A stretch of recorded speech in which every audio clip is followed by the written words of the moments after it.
glad for everybody has come out. I know the weather's been a little dismal recently, so some of the people that are here very, very much appreciated, as always. And it's so good to see everybody. If anyone is new here, my name is Earl Ingram, and I'm just happy to be here to conduct this. And also, our treasurer is sick also, so I'll also be giving the treasurer's report. The treasurer is also sick tonight too, so I'll be giving the treasurer's report also. And we'll start off with the prayer. The best prayer I know is the Lord's Prayer, and so we'll just say that. Our Father, who art in heaven, hallowed be their name. Our kingdom come, and will be done on earth as it is in heaven. Give us this day our daily bread. Forgive us our trespasses, and forgive us who trespass against us. Lead us not into temptation, but deliver us from evil. Thine is the kingdom, and power, and glory forever. Amen. Now, please stand for the pledge of allegiance, please. I pledge allegiance to the flag of the United States of America and to the republic for which it stands, one nation, under God, indivisible, with liberty and justice for all. We're pleased to have as our guest speaker tonight a man named Sherman Greer, who is the new city council member for the Memphis #1 district, which is our district. This district covers all the way from the Mississippi River through Fraser, through Raleigh, and then through the Cordova area all the way to the Fayette County border. So it's one of the longest districts that we have, from one end of the county to the other. But he's a gentleman that I met a week or two ago, I guess 2 weeks ago, and at another neighborhood meeting, and I thought it'd be a wonderful way to have him introduce himself to us, let him tell us about who he is, about his extensive governmental experience. This gentleman is very, very experienced in all forms of government, and it seems to me that the city council made a good decision as far as recommending this gentleman for the job. And so, without further ado, I'd like to welcome Sherman Greer to come on up and say a few words to us. And afterwards, we'll have a short question and answer period after that. Sherman?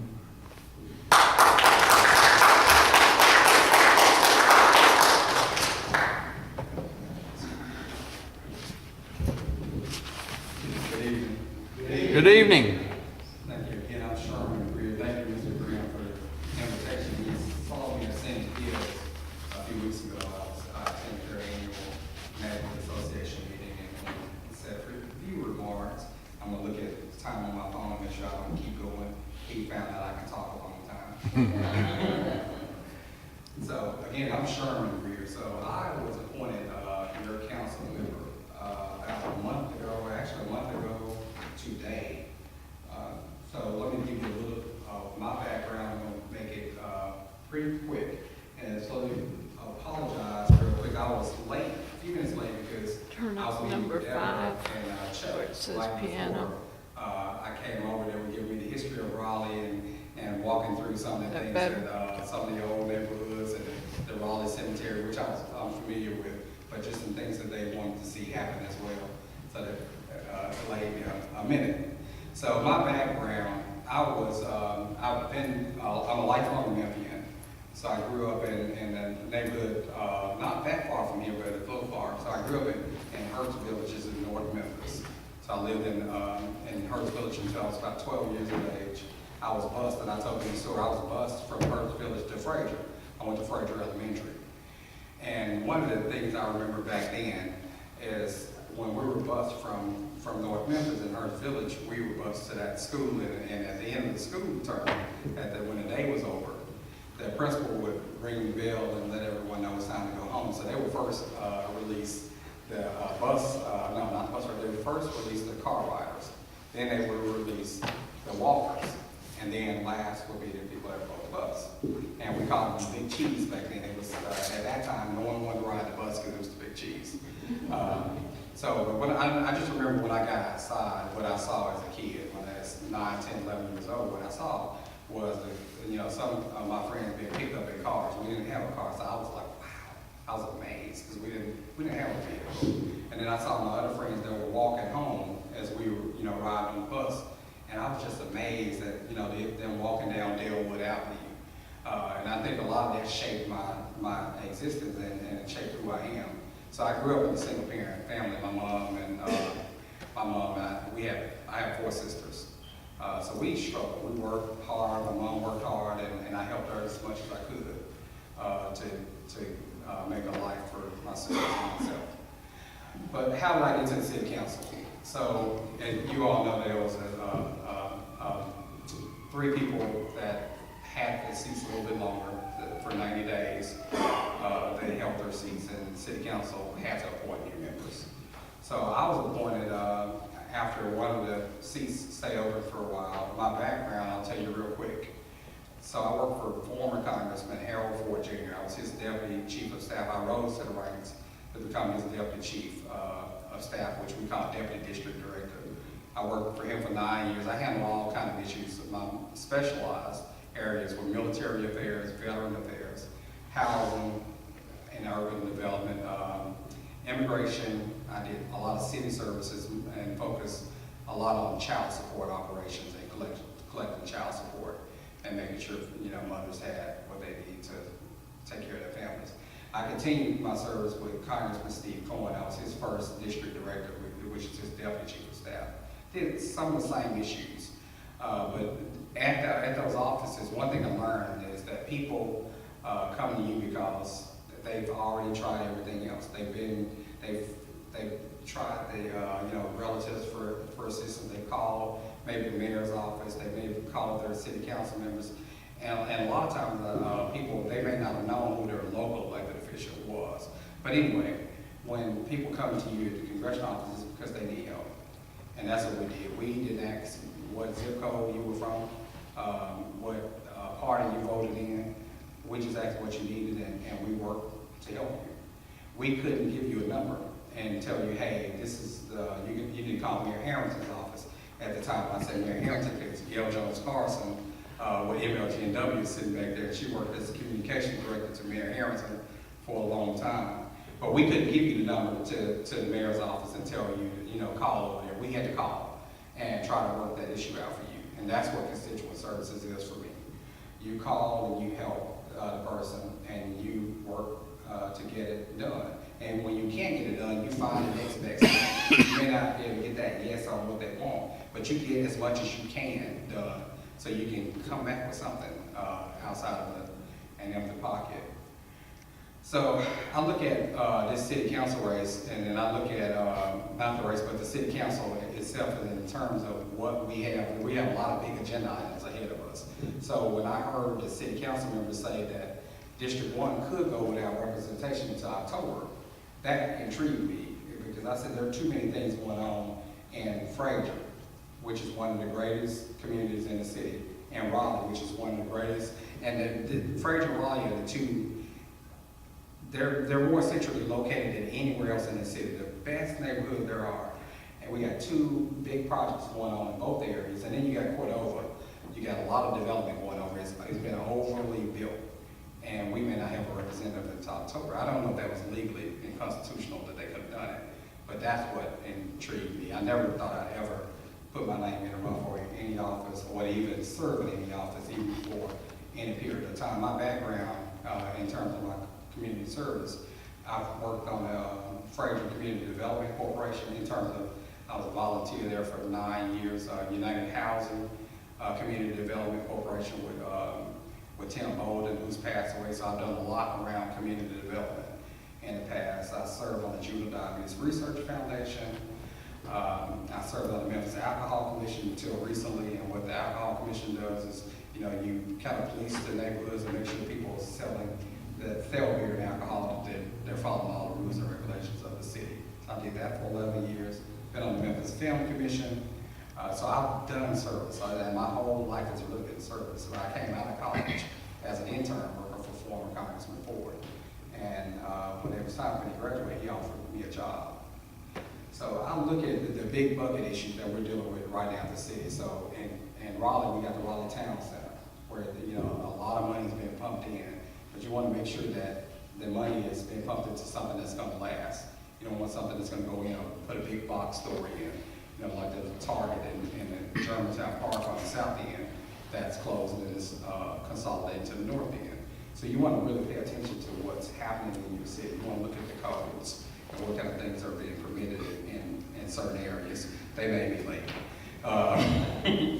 You want to look at what kind of things are being permitted in certain areas.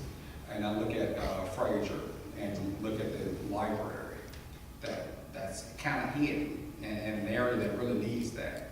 That library is hidden, it's going to be moved out at some point. You look at their community center over there, and you try and compare our community centers, or even the Raleigh Community Center, compare that to Germantown's athletic club, compare that to Barlett's rec center, night and day. So when you look at developments like that, I think you have to think outside the box. I've done a lot in community development, and I think about things from a different angle. So in envisioning what those centers could be, I know you all have been working at it a long time, and I've been in these areas a long time. I've been in this district probably almost 30 years now. So that's what I hope to bring. Again, we got big projects. We got MLG&W issues, and that's something I want to ask you all and just kind of see where your minds go on that. We know that our infrastructure is old, outdated. We got utilities that go off all the time. And how do we fix that? Do we fix it now? So there was how many of you all know there was a vote that happened a few days ago at the city council regarding utilities. If I can, I just want to get a quick poll because I'm trying to find out exactly where people stand on that, because I really wanted to vote the way people want me to vote.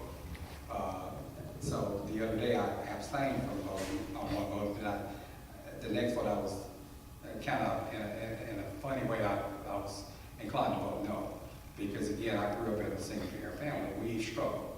I mean, the $30 or $40 for my family was tough sometimes. My mom had to call us when I borrowed those last few dollars. But on the flip side, when you talk about your utilities and they go off, well, if they go off, if power goes off of the house, it hurts a family that doesn't have money more than it hurts a family that has money. Because, people say, well, utilities, that's regressive. Everything is regressive. Everything is regressive, but it hurts a family that doesn't have money more because they can't leave their house and go to a hotel or to a relative's house. But even if they did, the neighborhood I grew up in, Hurst Village, if we left our house, somebody's going to be coming in that window as we're pulling out the driveway. So that's realistic. People can't leave their homes.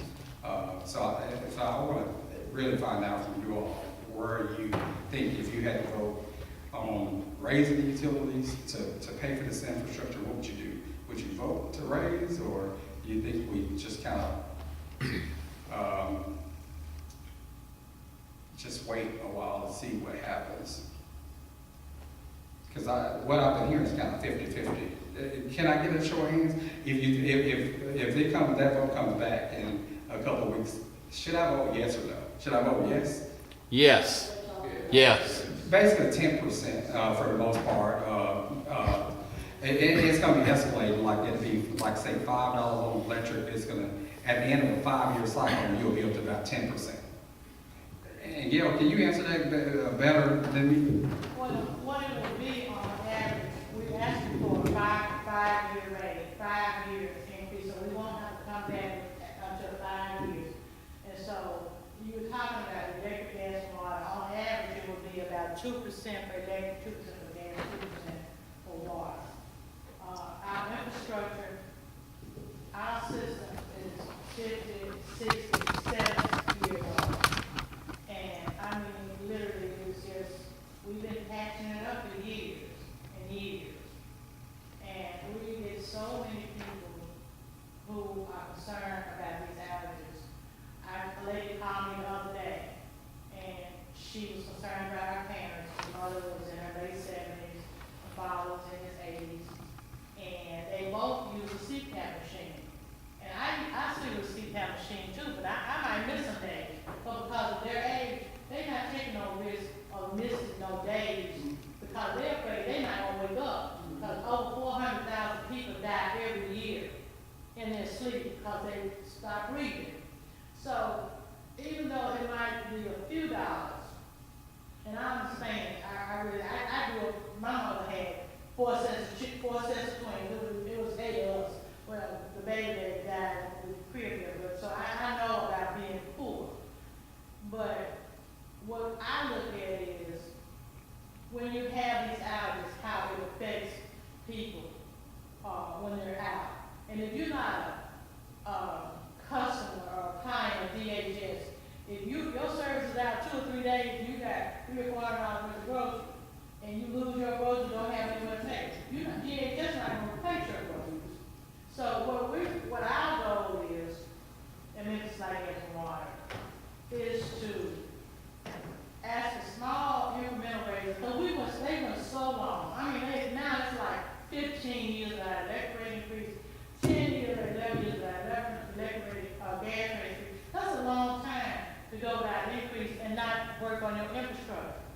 I got divorced a lot of years ago, and my oldest son was 3, my youngest was 18 months. So I was single, so I had to start working on plumbing, learn how to plumb and fix stuff by myself. So I even changed how to pipe under my sink. Myself, I just had to learn because I didn't have money. So for years, I just kept packing. And I lived afraid. I've been living the same place 38 years now, over down at Trinity High School. So last year, finally, after 30-some years, when it got real cold, my pipe broke. I had to replace it. I couldn't keep patching more. And so that's what we are doing, like gas and water. And I know people don't want, but the system is not going to get better. We're going to have more and more hours, and they're going to be longer because the system is just broke. Yes, sir. If I may ask, what type of improvements are we proposing? Are we talking about burying cables or doing away with the? We need to change some of our transformers, cables, poles. We got poles that need to be changed out. We have all kind of underground system. Some of our stuff is underground. And I know Mr. Graham is about to cut me off. He keep looking at his phone. So we're gonna keep going. Yeah, okay. Because I don't get too much. Now, we had, the president had, before the city council, requesting money to fix 10 areas of town, and they all stuff was underground. Whitehaven was one of the first areas to go underground. And people think that underground is panacea, and it is good, it looks good, but when you have problems with underground, you know how long it takes to find the problem and fix the problem. So he had to pull it off because it didn't pass. But we got a lot of work on our, when I say infrastructure, cables, underground work, poles, all kinds of stuff that we just really, circuits that need to be replaced. So thanks, Gail. So I wanted to, I really want to get a poll from you all because I really do believe in being a representative of people. So, and that's what I learned when I worked at the congressional office. We would have people call our phone when there were hot button issues and say, hey, don't do this or don't do that. And we would count those votes. And we would tell the congressman, whether it was Harold Ford Jr. or Steve Cohen, this is how many people called and said you should do this. And this is how many people called and said you should do that. And what I felt the other day, I couldn't vote yes because I had heard from, I met with St. Hills Neighborhood Association, but we didn't discuss GNW in that sense. And I met with Cordova. Cordova is a little different, the group that I met with over there, because the neighborhood I was in, the particular neighborhood, I'm like, so I need to get back. I need to talk to Raleigh and I need to talk to Frazier before I can vote a yes on that. So if you knew that was going to take your bill up $30 a month or $20 a month, let me just say real quick, who will vote no first?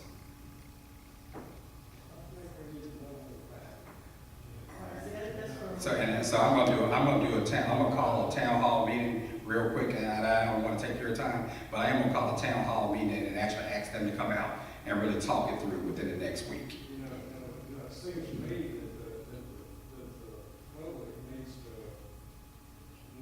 know what MOG is actually proposing to do. Because it's just a rate increase, everybody can say no. Right. But if they can tell us what they're gonna spend it on, why they're gonna spend it, and what it's gonna do for us, then probably a lot of people say yes. So you just confirmed to me that my vote the other day was the right vote for that day. Like an open statement that we're gonna boost infrastructure, that can mean anything. So, We just need, well, at least I just need to know what they're planning on doing with that increase in money. So I'm gonna call, so within a week's time, I'm gonna call a town hall meeting and get it organized and get them in the room. And probably do one in Raleigh, maybe try to do one in Cordova too, but definitely do one in Raleigh. And Fraser Raleigh can come to that same one. Yes, a portion of Fraser, yes ma'am. So MOGW is a real, yes sir, I'm sorry. We were told, how many years ago, that they split Raleigh up. And I live outside of Bill Morris. Berlin Boyd was our. Berlin Boyd was our is our council. And he represented Fraser, part of Fraser and part of Raleigh. Right. And is that still true? He represents a huge part of Fraser now. He represents a very small part of Raleigh, extremely small part of Raleigh. We're in that. We were in that small But we've never heard of. You can still call me for anything you need and I'll take care of it, so I promise you. So, but MLG&W is one big issue we've had, and another one is the Union Road project. It's a big $1 billion project. They had a $50 million parking garage they wanted to build, at least they wanted funds for it.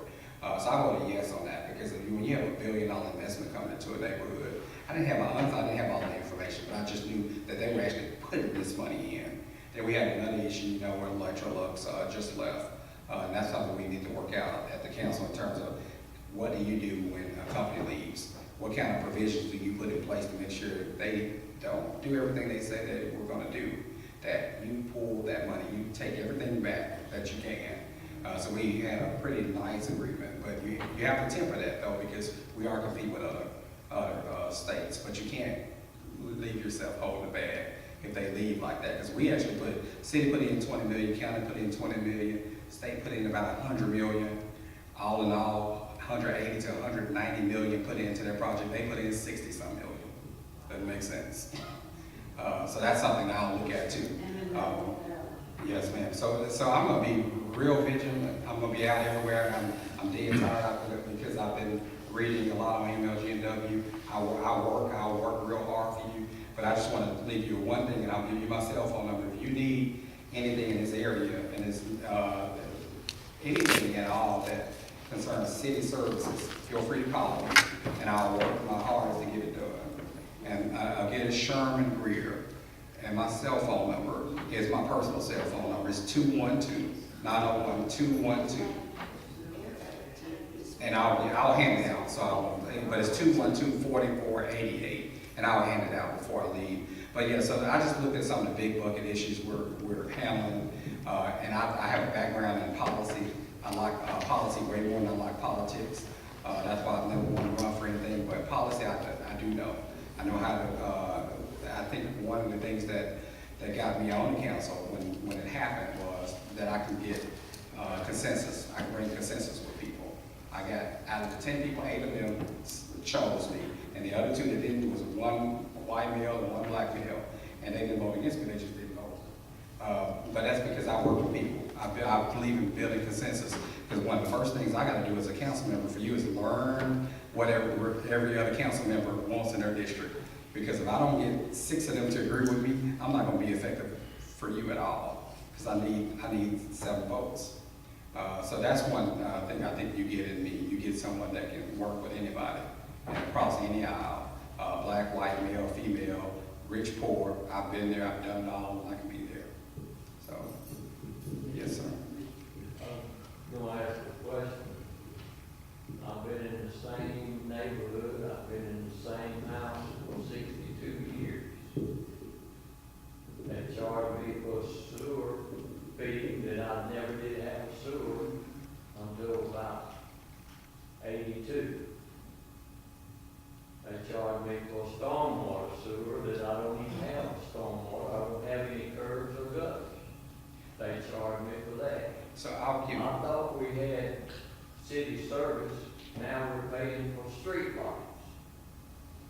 And if you keep on paying for stuff that we thought the city, when they annexed us, was gonna be free, it's not free, there's not any city service. And not only that, they haven't paved our street since we went into the city in 1971 or 72.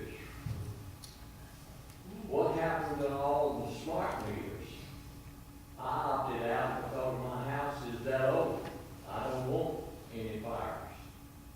Where are the rest of the smart meters that MLGNW, y'all didn't do it, but the president before, whoever the president now did. And I opted out of smart meters. Don't want them. and that's what the problem, let's see, with the president, the current president of MLGW, dealt a bad hand, but I mean, he's gotta come in and work it, from where it is. I'll find those answers out for you, in terms of the street paving. I'll get your information, and I'll respond back to you directly on those. I do want to address some of the fees that you mentioned. About 25% of your utility bills are fees, and they're not like gas and water fees. They're fees from the county and the city. They're not like gas and water fees, where you'll find the ones that reject gas and water. But all those other fees, we have to put them on the utility bill, so they're not our fees. Well, the water is meant like that, the water isn't. Yeah, the water is, Okay. yeah, but the sewage that you're talking about, that's not us, the lights, that's not us. So, and then, so you just brought up my last point I wanted to talk to you all about, that's gonna come up real soon, annexation and de-annexation. So, as you all know, South Cordova is in District 2, it's right next to the District 1, but the de-annexation of South Cordova will affect everyone inside the city limits of Memphis. Because you're gonna take probably, and I forget the true dollar amount, but I'm gonna say $5 million worth of taxes outside of the city of Memphis if we de-annex South Cordova. And do you all have any strong feelings about de-annexation? Their arguments are the same as yours in many respects. They said they were annexed, and they weren't given services that they were promised. But they're about 550 people, but all in all, it's 550 something houses, but all in all, you're talking about probably 5,000 or so people, but they're 2% of our tax base. So you feel we should annex South Cordova, or do you think South Cordova? My opinion, I'll tell you my opinion. If you de-annex anyone, you pay us everything back that everyone else in the city gave you while you were out there. But they were only, when they bought their homes, in their deed, at the bottom of their deed, it told them that they would be annexed at some point. Actually, the developer that developed South Cordova actually signed an agreement asking the city to annex that area at some point. And that was how they ran the sewers out there. That's how they got sewer. That's how they got the water lines going. The developer that developed it signed a no contract saying, hey, such and such time, such and such year, we want to be annexed by the city of Memphis. So they were.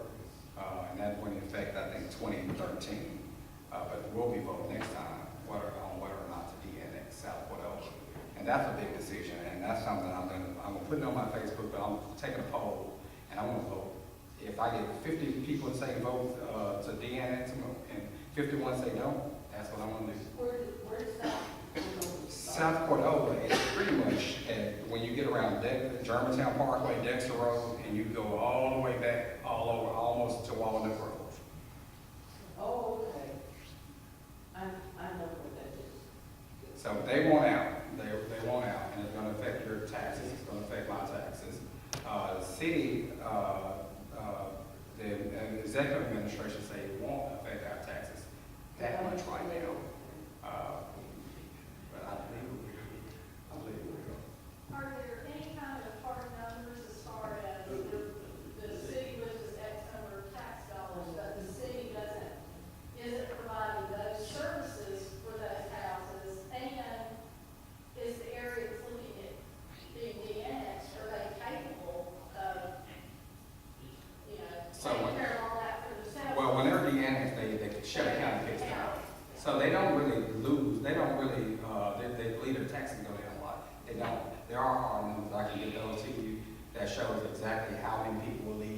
how many tax dollars will leave, or how much we would save by not having to run police services and pick up the garbage contracts and all of that. So police services will be pulled back in.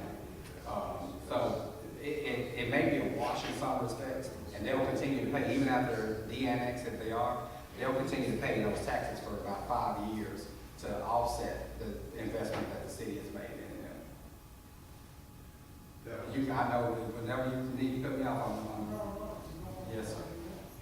That was one of my concerns, they could pull those police and fire back into the inner city areas that are left remains, and then they'll be able to better serve the remaining part of the city is small. And I wish I had brought that, and I'll get that back to you, because there are some benefits. One of the benefits is, so your police and fire services, they won't have to patrol that area. But that's a small, concentrated area anyway.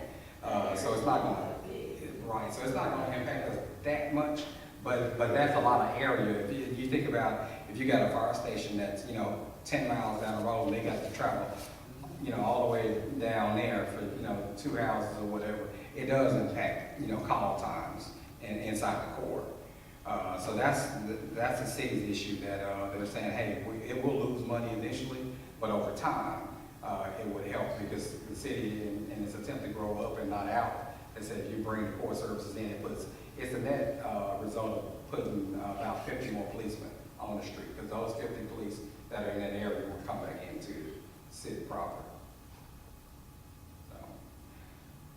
So those are really the big things I have. So I kind of listen more to talk about me, because I'm used to being that person to be the number 2 person and say, hey, and I'll tell this joke when I play dominoes with my uncle. I said, if they let their dominoes go, I can count all their dominoes real fast and tell them what the number is. But when they're my dominoes, I count them like this, one at a time.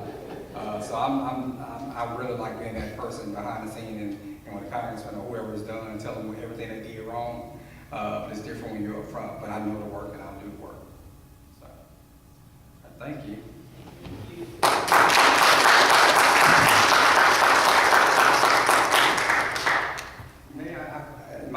Something that never happens for me, my wife and my 3 kids are sitting in the bed. I just wanted to acknowledge them.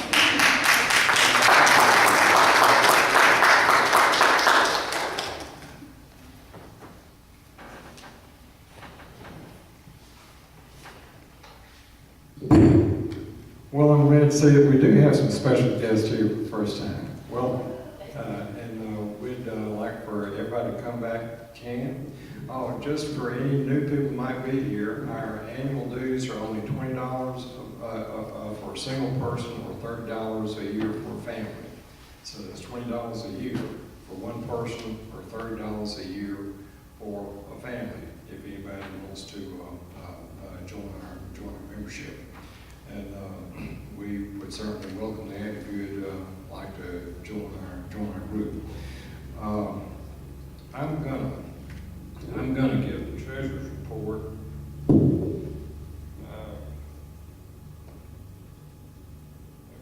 I can find it here.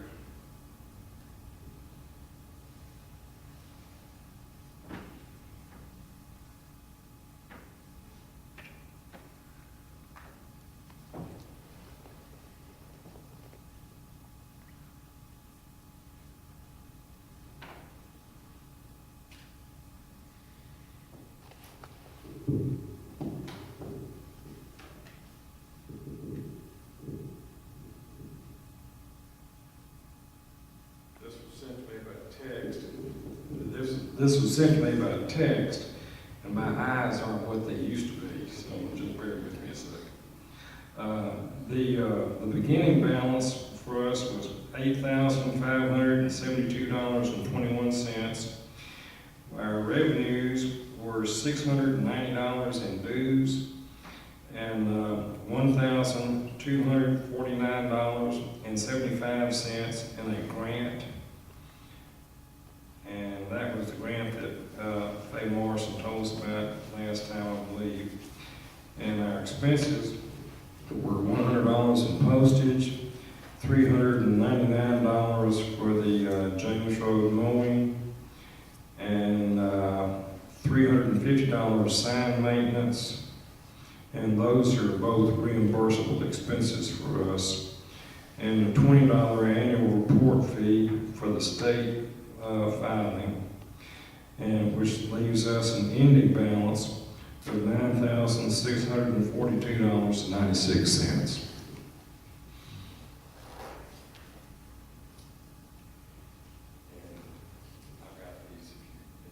That's okay, I just Okay. keep it down. And, did you have, I have minutes from Yeah.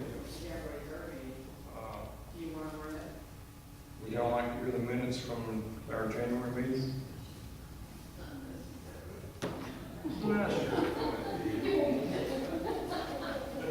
Yes or no? I'd say yes, come on up, we would love to hear your voice. It's not, you're not wrong.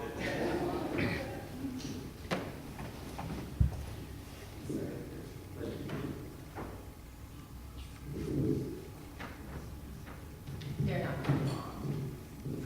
January 3rd, 2019 meeting of Raleigh Community Council was called to order at 7 p.m. by President Faye Morrison, who welcomed all to this first meeting of the new year and opened with prayer followed by the Pledge of Allegiance.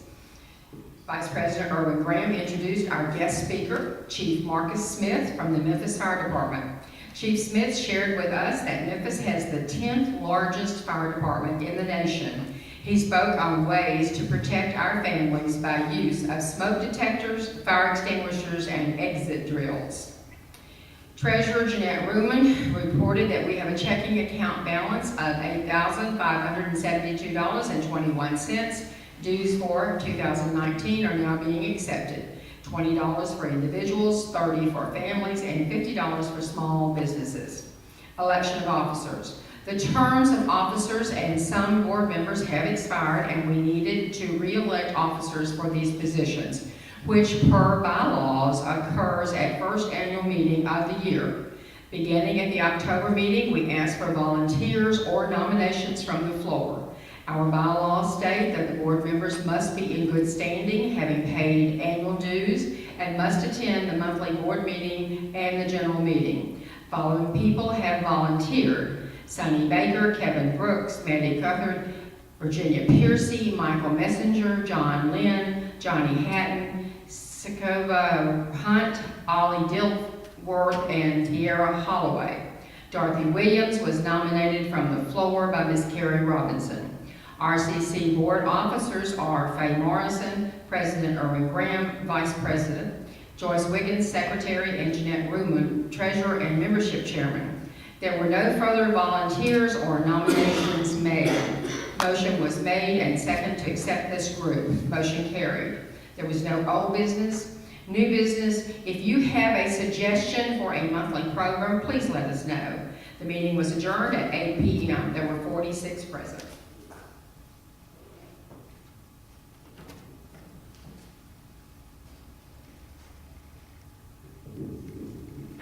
Well, that concludes everything that was on our agenda. We really don't have any old business to discuss. Do we have any new business that needs to be brought up or talked about or anything? It's not new, it's just that, as a board member, I was notified as to when the meetings are, Okay. Today's number. Okay. The board meetings is always the third Thursday of every month. And it starts at 5:30, and they're here at the church. There's an office room just on the other side of the hall here, and that'll be at 5:30 on the third Thursday every month. Okay, thank you. Were the minutes approved as read with no corrections? Do y'all want to approve these minutes with no corrections? Okay. I hear a yes. All in favor say aye. Aye. Opposed? Minutes are thereby approved. Is there anything else that I forgot? Okay. Is there any other new business that needs to be discussed or brought up, or questions or anything? Well, once again, I'd like to very much thank Sherman for coming up. I think he's got the makings of an outstanding council member for this area. And like you said, anything on your mind, just give him a call on his cell number, and he seems to me to be the type of person who will answer your call and will take what you have to say in serious nature. So if no one else, and if no one else has anything to bring up, do I hear a motion that we adjourn? Okay, I hear a second on that. All in favor, say aye. Aye. Opposed? Meeting's over, and thank you so much for coming out this evening.